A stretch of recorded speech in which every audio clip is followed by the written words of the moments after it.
Hi. So these are going to be some excerpts from a piece in progress that started out as a kind of extended program note to a piece that I made a couple years ago, deconstructing a scream. So you will hear some bits of screams, amongst other things, and mostly me talking. And they're not smooth, just so you know. Okay. This is a scream. I didn't do it. Somebody else did. It's from the intro of Kanye West's Monster, which was a song written in 2010 by Kanye West, Jay-Z, Rick Ross, Nicki Minaj, Justin Vernon, and Daniel Linus, and produced by Kanye West, Mike Dean, and Plain Pat. Wikipedia says that Justin Vernon is the one who sang a distorted vocal roar that begins the song. I heard it as a scream.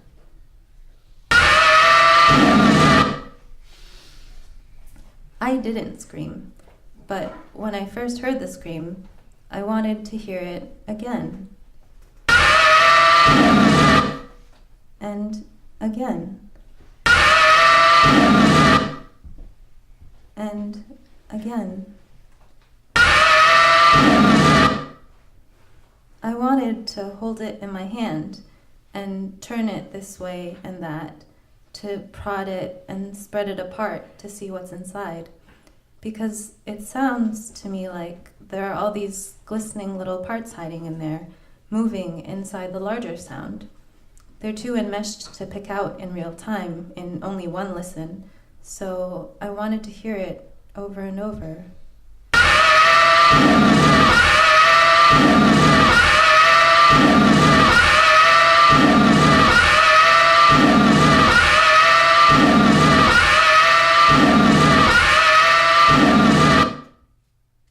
I wanted it to go on forever.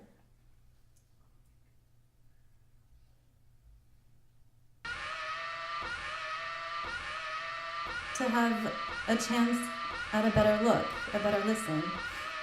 I wanted to hear it closer, to get inside, to feel out where all those little sounds are going. But since I can't really do that, since you can't really hold a screen in your hand and turn it over, I asked the computer to play it a little bit slower.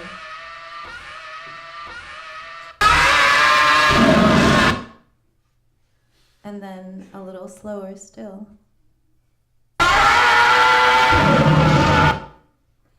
This is the sound of the scream 50% slower.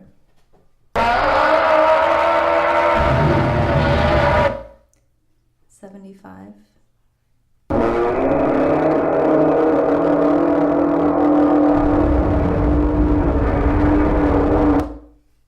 85.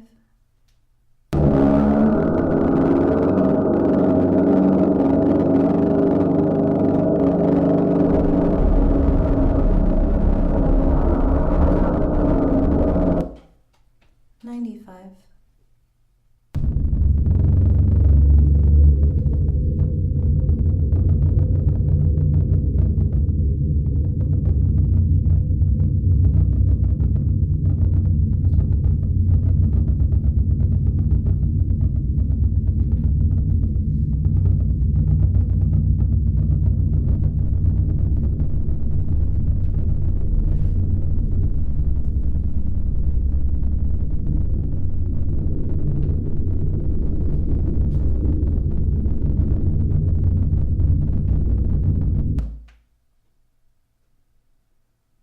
And not slower at all. This is a scream that I didn't scream, because I'm not much of a screamer. I'm not a screamer at all. I'm not even a yeller. This is me yelling without the microphone, so it's more honest. Ow! Fire! Poor driving decisions. My outdoor voice could be an indoor voice, and my indoor voice is basically tuned to disappear. That's why I am using a microphone. Maybe that's also why I want to hear the small sounds inside the bigger sound in this scream. There's the hope that I might somehow participate in something that I couldn't get to on my own, that if I could somehow hear those smaller sounds inside, if I could touch them, they could give me the secrets to how the bigger sound came to be, and maybe I could stand a little closer to all of the feeling in it.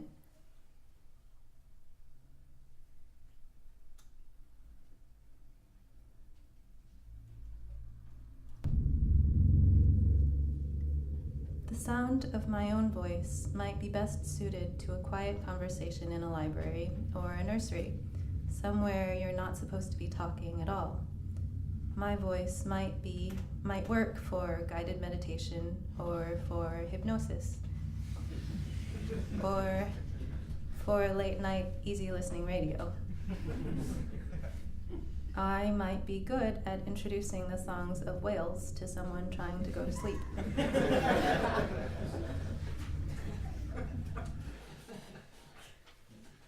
This is a scream. I liked the scream so much I made a song about it. I started out with the instruments of Luigi Nono's Woe to Cold Monsters and asked them to remake the scream from Kanye West's Monster. This is the sound of 10 kind friends and colleagues screaming in a recording studio.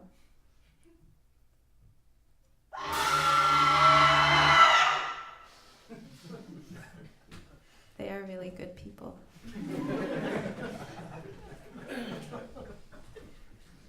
This is the sound of them ingress singing, making the noisy sounds of the slowed down scream.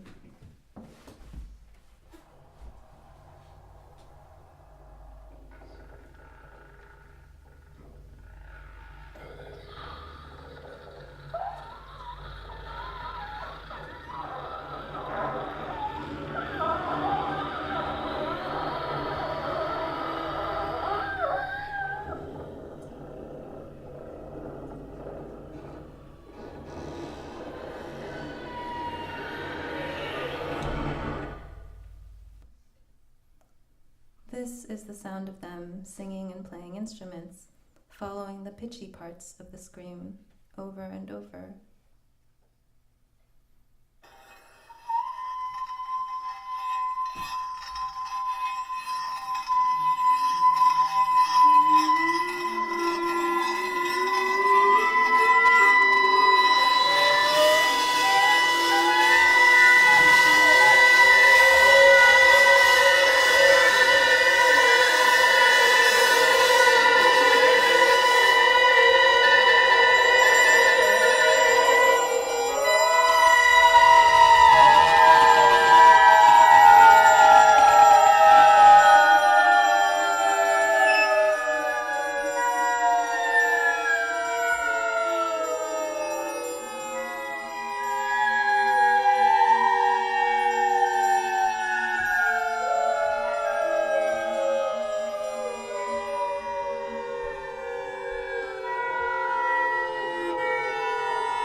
I thought they sounded great and quite scream-like, but I realized that I was also losing the scream by slowing it down too. This is another scream from Monster from Nicki Minaj's verse. I'm a motherfucking monster! This is that scream 25% slower. I'm a motherfucking monster! 50.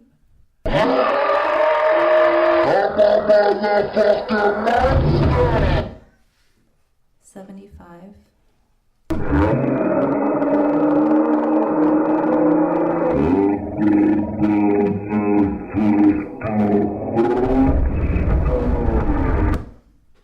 85.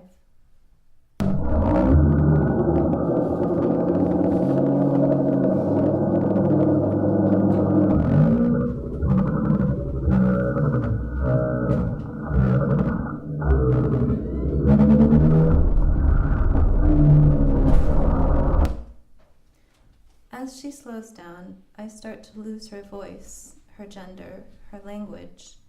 She becomes indistinguishable from Bon Iver. By 85%, she might not even be a person anymore, or even an animal. She could be a glacier. What kind of feelings is that? I wanted to find back to the feeling in the scream. What would be the feeling of a scream if I could slow that down too, enough to feel it out? This is me crying.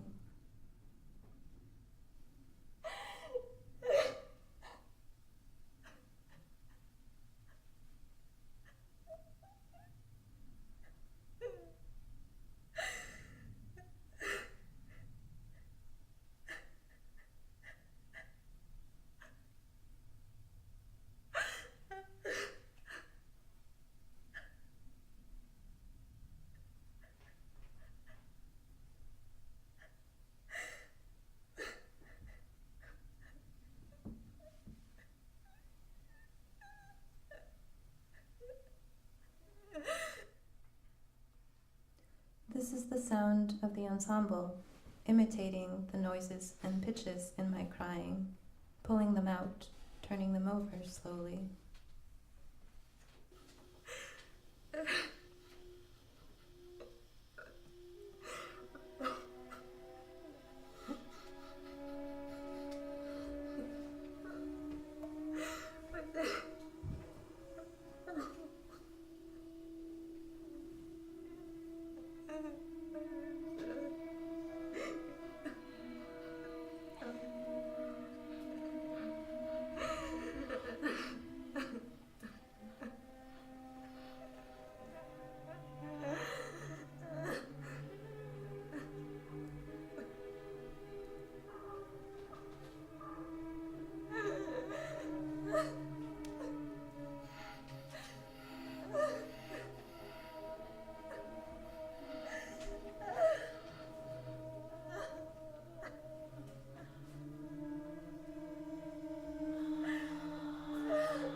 I wrote more music looking for the song in the scream, but I'm not sure it gets closer. What would be more direct would be me screaming. This is the sound of me screaming without advice. Ah! Ah! Ah! When I asked for advice, percussionist Bonnie Whiting told me to look for the break in my voice and to go loud. These were the clearest instructions I'd gotten, and I was excited to explore them. This is me screaming with advice. So I have to look for the break.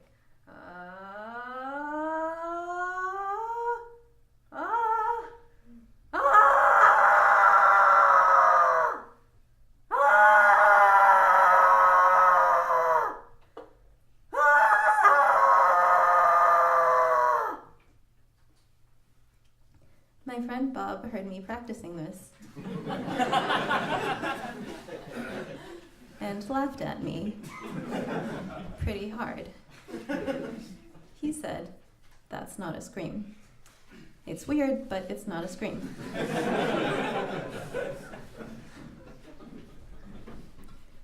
Why can't I scream? I don't know. I grew up in suburban New Jersey, where I was one of 2 Asian kids in class, and neither of us made much sound, talking or otherwise. I think we tried, as much as possible, to disappear. A scream does the opposite. It calls out both the screamer and the screamed at. It calls them into appearance. It commands the kind of attention that I've spent my life avoiding. If the sound of a scream were a picture, it might be an ambulance made of fireworks. The color would be red and shiny and grainy and feathered because there's something a little fancy about it. If it were a fish, maybe it'd be a giant shark swarmed by all the little flashing fishes, the entourage and the dentistry, swirling, sparkling around him like fairy godmother skirts. Blood curdling is an adjective used to describe screams, and not a lot of other things.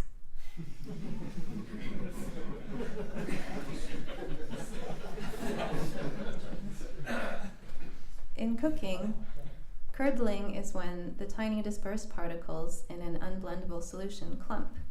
They flake, cream, and coalesce. Things turn warm. Things come together. This is good for cheese and tofu, and bad for sauces and custards. What is it like for blood to curdle? What would be the sound of cottage cheese squishing its way through arteries? Or of blood souring, and all the ugly feelings dispersed in it coming together, like a unity call for terrible feelings? I asked the internet, and it turns out that blood actually does curdle. Researchers in the Netherlands took blood samples from people before and after watching horror movies and documentaries, and found that the horror movie watchers had increased coagulant in their blood. They hypothesized that this is an adaptive mechanism in anticipation of injury. Coagulants help blood clot, which can help protect the body when a vessel is compromised, which a body might worry about when hearing a scream. What does a scream do, this curdling, worrying thing? It sounds something like a siren and an alarm, or the other way around. Researchers at NYU found that screams aren't heard the way other sounds are. Instead of being routed to the part of the brain that makes sense of things, figuring out the gender, age, tone of the speaker, screams are sent from the ear to the amygdala, the fear processing center. A scream conveys danger, induces fear, and heightens awareness to respond to the environment. So why is the scream so beautiful?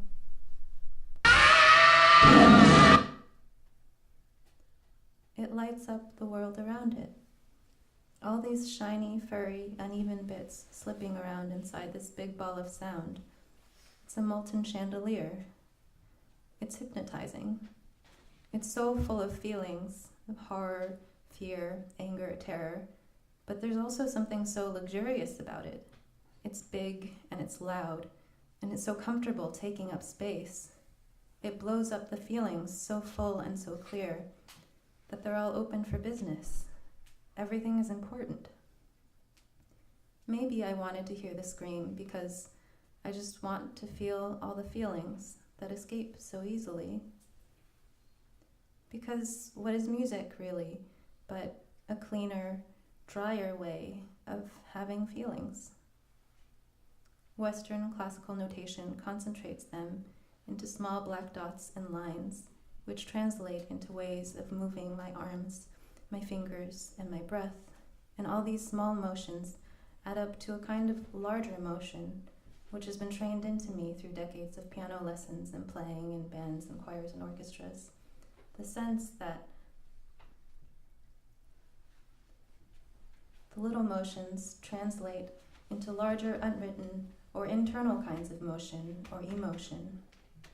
Maybe making music that can repeat is a way of cleaning out the messy immediacy of feelings, of drying, reforming, and preserving them in an ideal shape for other people to enact, like Muppets, and for future generations to appreciate, like exotic chickens in a taxidermy museum.